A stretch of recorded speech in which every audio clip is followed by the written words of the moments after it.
You should be shame yourself. Right, stop that! Silly!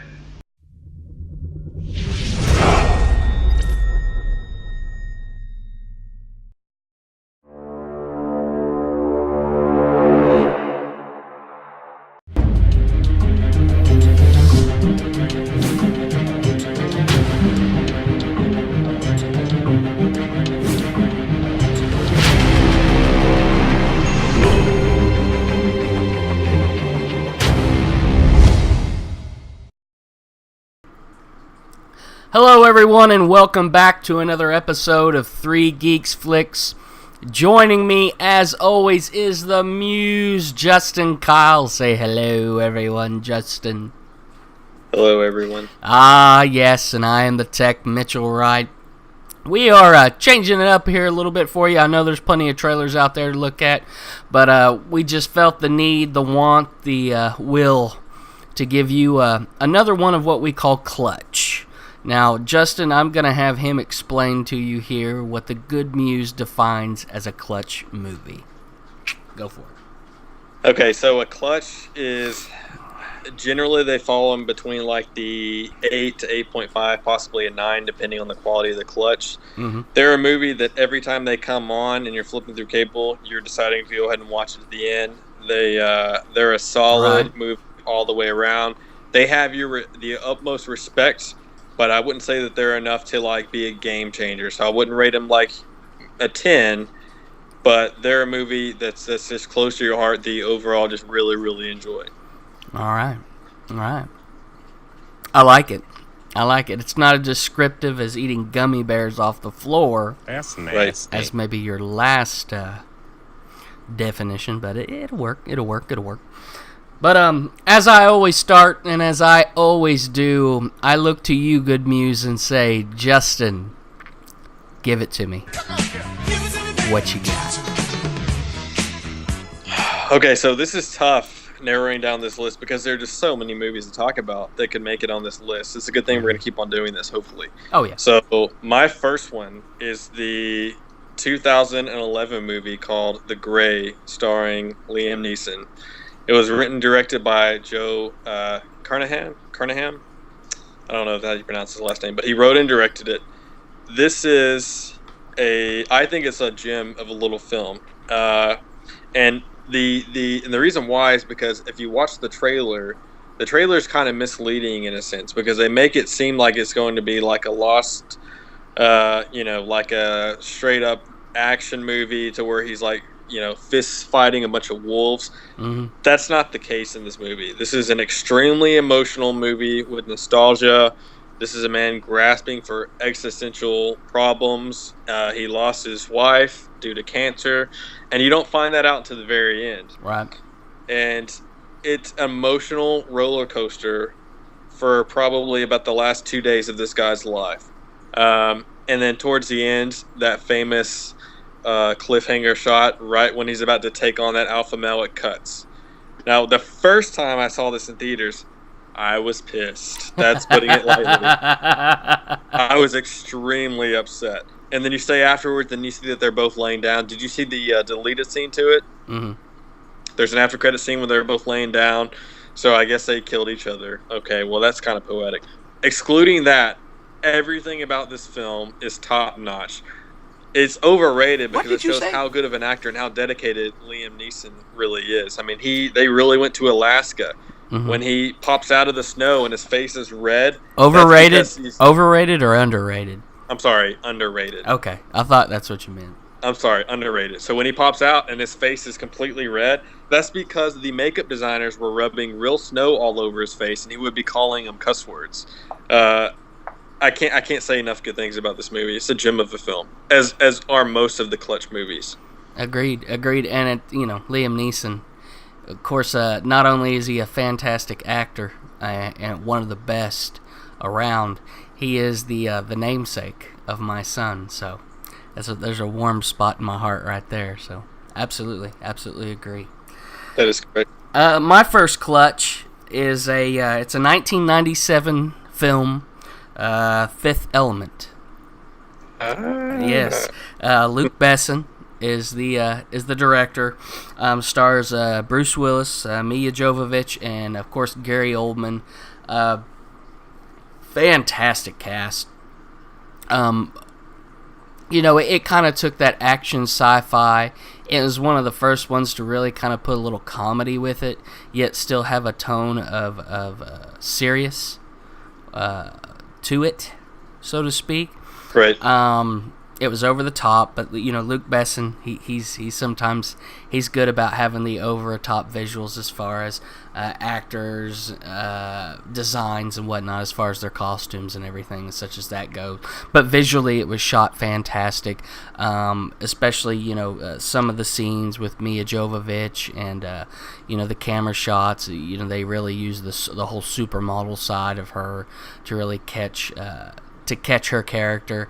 And then Bruce Willis, it was some of his best action in a movie, and some of his best comebacks that he's had in a movie, and matched also with shame on me, I can't think of his name. He played Ruby Rod. Great Scott! He was in Friday. And oh yeah, I know that guy. Yeah. And Debo. Well, no, not Debo. Debo was Tiny. He was the president. I'm talking about who was Ruby Rod, the guy with the Chris Tucker. Chris Tucker. Thank you. I knew if I jog your memory. But it's funny, Debo was in there too. Debo was it? Yeah. I never put that together, but yeah. But overall, great sci-fi action flick with comedy thrown in. Classic Willis, and just a good clutch movie to no matter where you pick up on it, it's fun to watch. Right, I agree. Okay, my number 2. Now, recently, I think it was on our last Clutch video, I said that every so often I crave movies and it's really specific. So it's like I'll just think of a movie and I'll be like, man, I want to watch that, and I crave it, right? Everyone does it. This next one I bought on Friday night and I watched because I've been craving this for about a month, especially for some reason in Vegas. I don't see the connection, but maybe you will because it fits my personality. This is a 2007 release of a film called Mr. Brooks with Kevin Costner. Yes. I do see the connection. Lily, they're calling me Dexter again.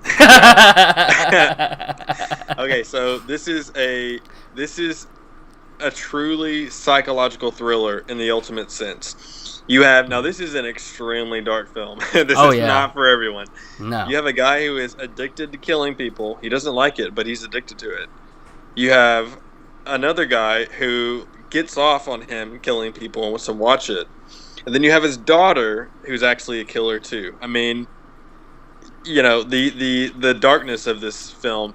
My favorite thing about this is, number one, it's shot brilliantly. As far as the music, the score is fantastic. Absolutely. It's so original if you go back and you listen to the theme.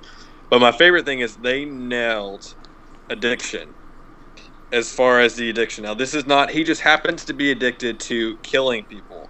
But you could transfer that addiction and the characteristics to any other addict, and they nailed it. I mean, Mr. Brooks is Mr. Brooks, so he's going to kill you, and then he's going to, sit naked on a concrete floor and burn the pictures. You're not talk that way, just a boy. That's what he does, man. What a great film. It's a gem. It's one of those where the first time you see it, you're like, I don't know if this is for me. But then at the end of it, you either really like it, or you're never going to watch it again. That's true. That's absolutely true. But I tell you what, that was Costner was awesome in that role. So I completely agree. Speaking of movies that have a soundtrack or a score to them that is just simply it captures a piece of you and really draws you in, and even though it's not just the music itself that came up for it, but the source music and and whatnot, and some of the tracks from the popular bands of that time, is the 1985 release of Real Genius. Now, I don't know how many of y'all out there can remember this Val Kilmer comedy, but you got to think of it. This is 3 Geeks Flix. This is like one of the first actual geek comedies out here. If you want to look at a precursor to things like The Big Bang Theory and whatnot, Right. Dude, I kind of sit here and thought about that the other day. It's like, I wonder, and I need to go and read, I wonder if they had any kind of inspiration as far as it goes from this film. Now, the director is Martha Coolidge, and I'm not familiar with her work or anything like that, but one of my biggest things is Kilmer was hilarious. This movie had just some great lines, a lot of unknown actors, but I mean, Kilmer was fantastic and very young and just kind of showing his chops.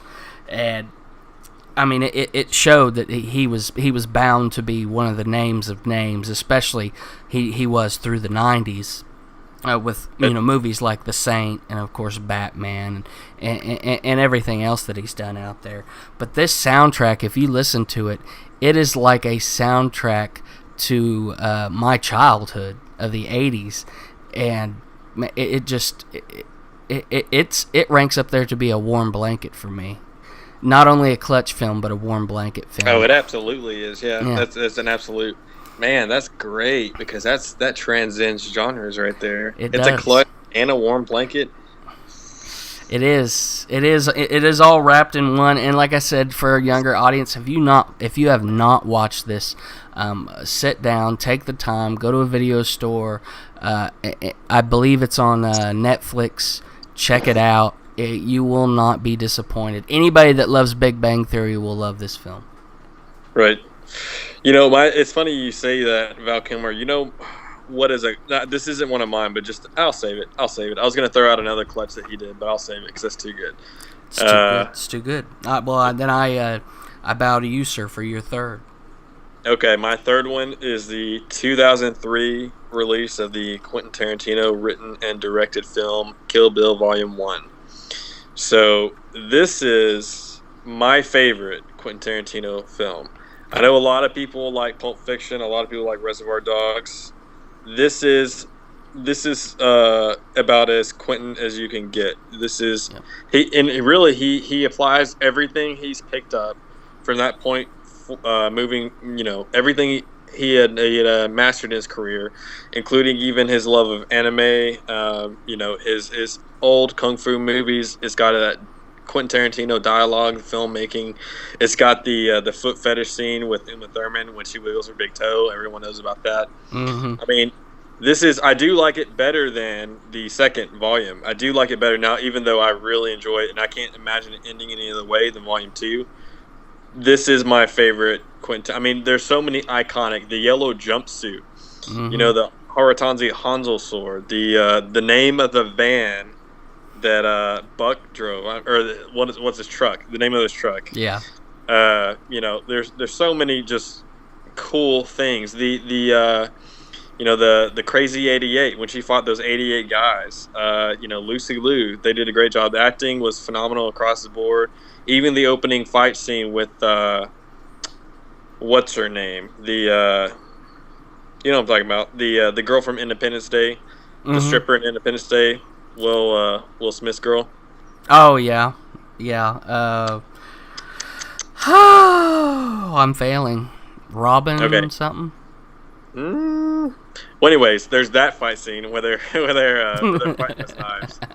But yeah, it's so many. I grew up in high school, mm-hmm. just watching that over and over, doing things I shouldn't have been doing at that time. But what a great film. Was it Robin Givens? No, it's I failed. I don't know her name. I'll think about it later, and then I'll yell a cuss word. Watch, that's what's gonna happen. Right after we break. Okay. My third, and I'm kind of staying in the comedy realm here, and I can't believe I haven't mentioned it before.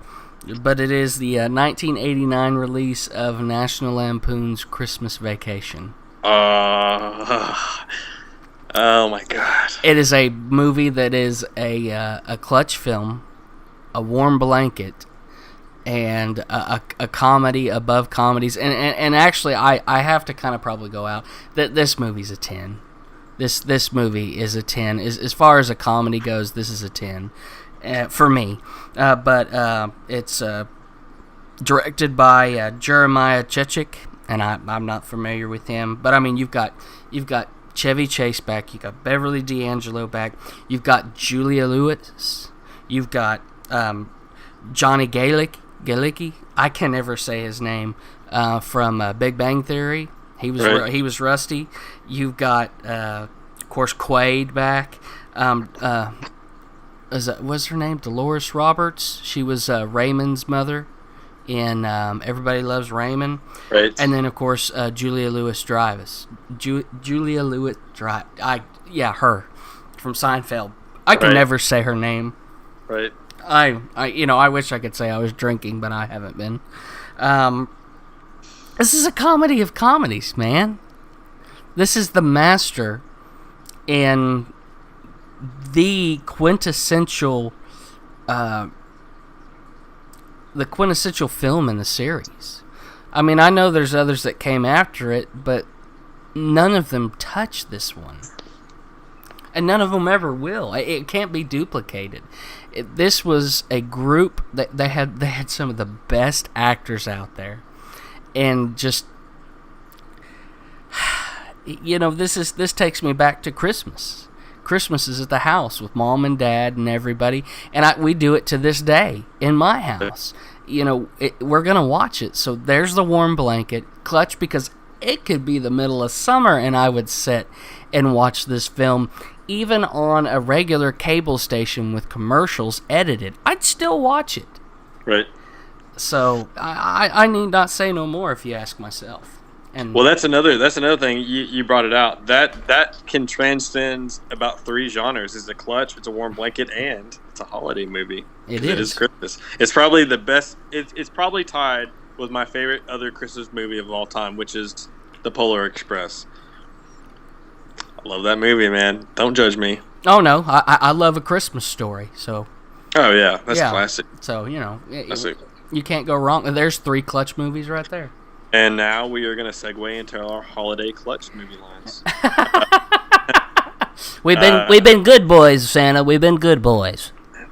You'll shoot your eye out. Probably. Okay, so my 4th one is the 1999 film. I don't know if it was written, but I know it was directed by Oliver Stone, master filmmaker. That would be Any Given Sunday.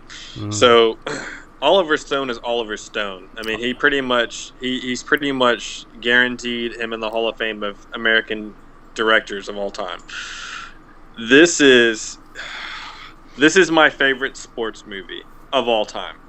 Now, and I've talked about this before. I played football in high school, and but I wasn't very good at it. I grew up playing soccer and other things, but I consider this a masterpiece of a film. Like, I'm not just saying that. There are so many times where the editing choices, the shots, the climax, the music, I consider this a masterpiece. So, like, especially for the genre, you have sports films. And sports films, they're their own thing, right? I mean, they're inspirational for sure. They can be really good and touching. This is on another level. Right. Than any other sports movie I've ever seen, as far as substance goes, as far as craftsmanship, as far as music, acting. It was gritty because they talked about the corruption behind the sports. But then at the very end of the climax, it was not, all of that stuff went away, and they were playing, it was a Moby song. Speaking of Moby, and this was a Moby song whenever he's jumping for the touchdown. And that would be Jamie Foxx as he's flying over the linebackers, and he scores. It's a great film, man. I will defend it being a masterpiece probably until the day I die.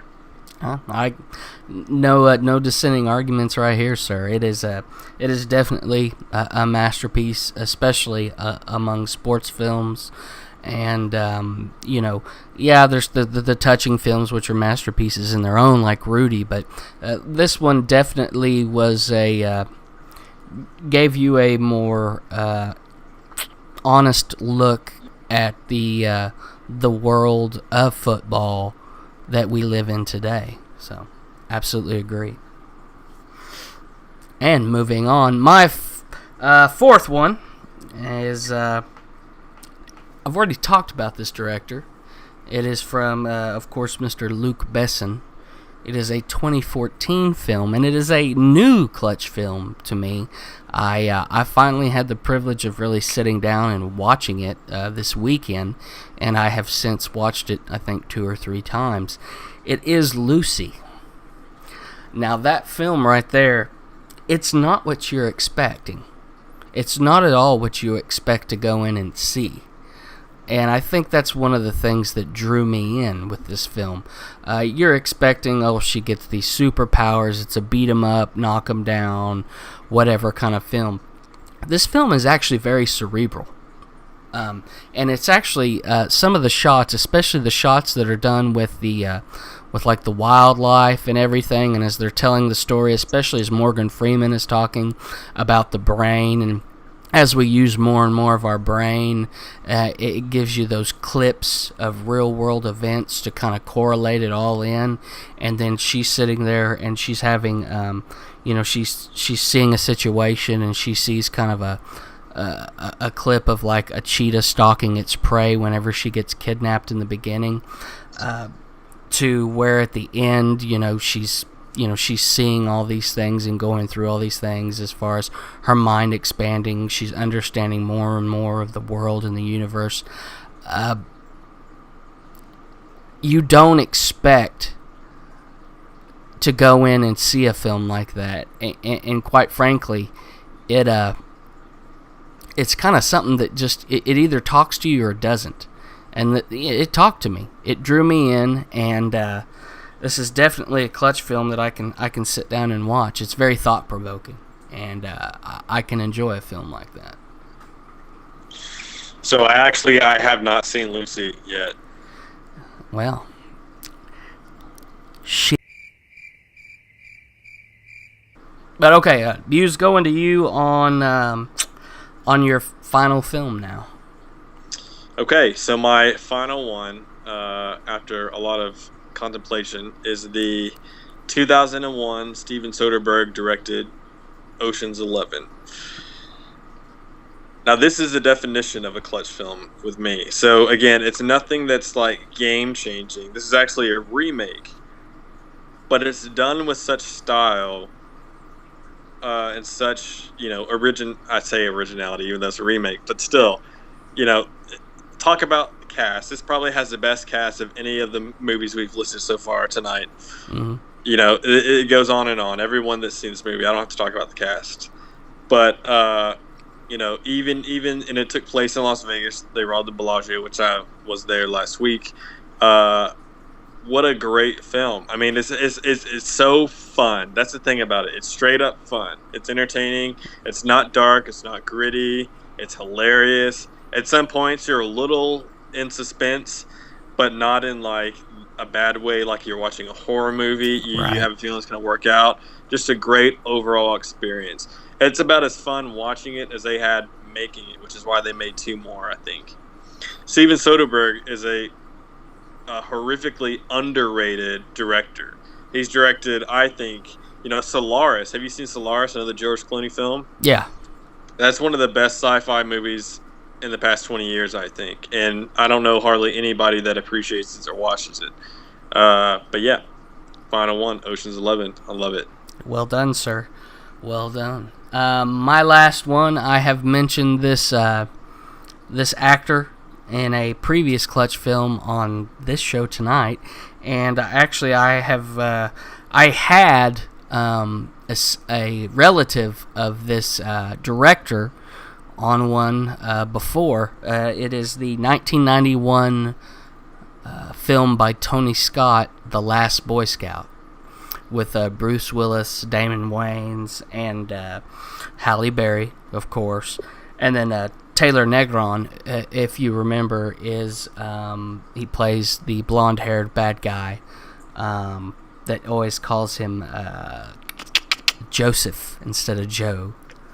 Which he was an awesome, one of my favorite bad guys of all time came from that movie, which was Taylor Negron's character. But this is Bruce Willis in his prime, and Damon Wayans with him. Talk about an odd couple. It was perfect match. Halle Berry was new onto the scene. This was kind of a big break for her. Willis, of course, awesome action. It was a Tony Scott film, so it was shot well. It was very, very noir, very dark, but also it was very playful. It was a very fast film. It didn't waste a lot of time. It really went through the story and quickly. But some of my favorite lines in every movie that I've ever heard come from this one right here, as far as the comebacks and all the jokes he says and everything, and just his whole demeanor the whole time as Joe. Willis was phenomenal in this. This is a movie I can sit down and enjoy anytime, no matter what. I have it on my DVR, and my wife will walk into the room and be like, "Oh, you're watching this again?" And I'll be like, "Absolutely, absolutely." Right. So, there you have it. Absolutely. Good choice. Thank you, sir. Well, folks, there you have it. That is the 10 in total, the 5 from each of us. You ask, we give it to you, whether you ask or not. And I really don't know if anybody asked, but here you are. Take it. You're going to like it. Other than that, check us out on Facebook, 3 Geeks Flix. Give us a like, comment. Let us know what you think. Let us know what you'd like to see. Hey, let us know what you think some of your clutch films out there are that we should give a shout out to. Also, we're on Twitter at the number 3 Geeks Flix, Flix. Follow us, troll us, whatever. Let us know you're out there, because we want you to watch, of course, on YouTube. Just type in 3 Geeks Flix. I promise you'll find us. There you've got over 60 videos to choose from, almost 70. We're getting there. Give us time, we're getting there. And what? I know. We have 60 videos? There's no way, dude. Yeah, we have like 60 some odd videos on there, yeah. Oh my god. We've been busy, and I'd like to thank all 31 of our subscribers. I would definitely like to thank all 31 of y'all, and any of the other guys out there and ladies that have shows and have subscribed, and we appreciate the support and the love, and we're going to keep trucking and rolling at it and bringing you what you want to see. But like I said, I don't care who you are, where you are. If you want to holler at us, let us know what you think. Stay in contact. Be that third geek. We'll have you on a Geek Speak. This is what it's all about, getting us involved, getting you involved, hearing your voice, and not being those typical critics out there that don't take into account what others think. That's why we're here. We're part of you. We're part of your world, and, reach out and touch someone, except me. You can touch Justin, but not me. These clothes. Well, I'm just saying. He's the prettier one anyway.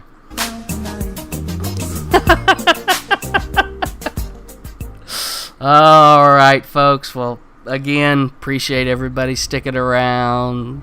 And as I always say, stay tuned to the glow of those monitors, because we're going to catch you next time. Good night.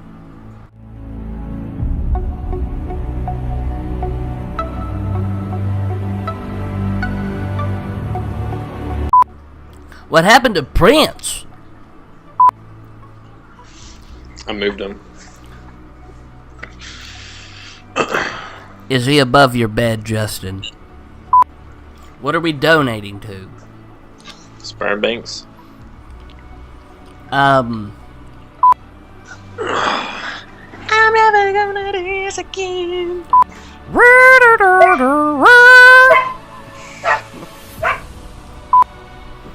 Never wearing pants again. What the?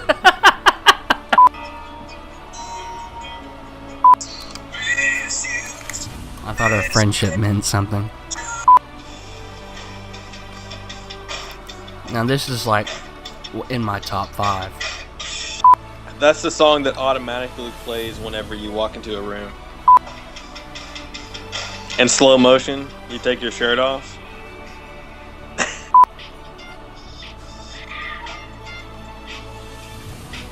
This is the song that plays when you walk into a room.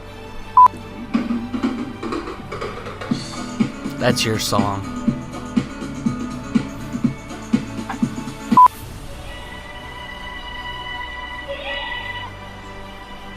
That's a good song. I mean, I'm not gonna say I'm Jason Bourne, but I'm pretty much Jason.